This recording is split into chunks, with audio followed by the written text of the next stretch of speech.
May bagong deliver na naman tayo mga bossing ng Apido Pipe. Ayan, sa mga naka Honda Click dyan, Honda Beat, New Soul E. Ito marami tayong stocks. Ka-deliver lang sa atin kahapon.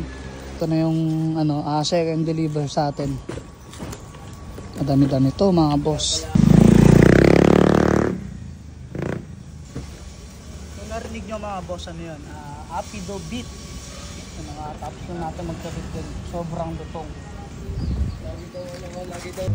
Wala nga daw lagi daw.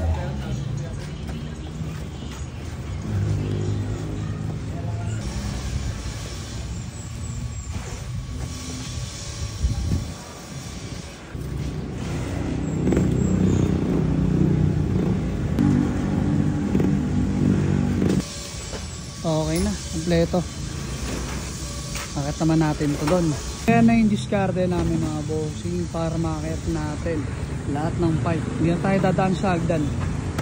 Ayan, nakiusap tayo kay La Bossing na tulungan tayo sa discarte. Gaya ng kahapon, ganyan din yung discarte namin kahapon. So ito, dyan na natin lalagay sa bodega. Dahil sobrang sikip na sa shop.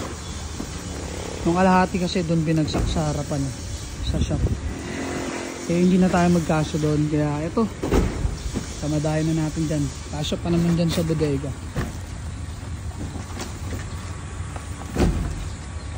Kaya sa mga bossing natin dyan, itong Rumoxi ng Apido Pipe.